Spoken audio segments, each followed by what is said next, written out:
Away from sports now, and China's growing middle class has often been hyped as the next big thing in boosting the country's consumption. In the final report of our week-long series on advertising, Valarie explains why banking on China's middle class might not work. This ad campaign celebrating the real beauty of women failed when launched in China. But ads like this worked. That's because looking good is considered an asset amongst the women in China.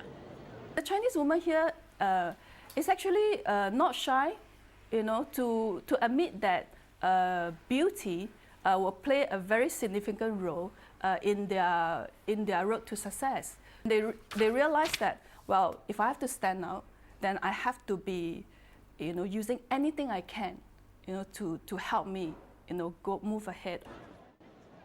Such pragmatism stems from a post-80 generation poised to be China's main driving force of consumption, yet lack the spending power to do so.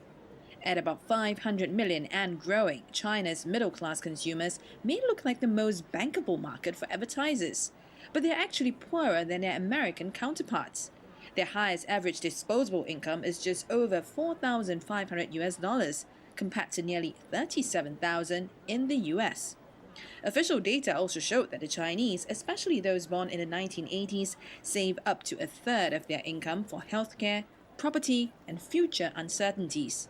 They've been born into this situation whereby everything was growing on the rise and all that. And there's a lot of opportunity, in their eyes. But they also know that the world is getting more difficult, to get what they want. So I think many of them, and then there's also reality factors like, rising, prices, rising real estate prices and inflation.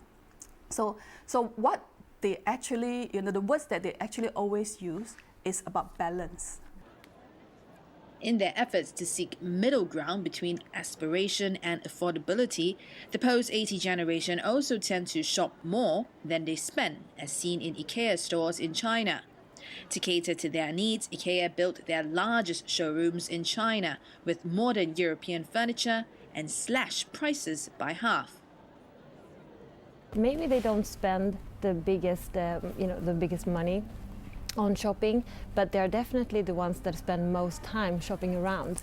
We see a lot of young couples who actually come here and maybe the first time they're even talking about, getting married, which is something we're really happy about, being able to provide an environment where people can dream about their life. The strategy worked. Sales rose 17% to $1 billion this year. As China's middle-class consumers become more sophisticated in their taste, analysts say they're starting to appreciate quality more over lower prices and are increasingly becoming more demanding about products and services. That's expected to transform the country's economy and how advertisers position their products in the country in the future. Valarie Tan, Channel News Asia, Shanghai.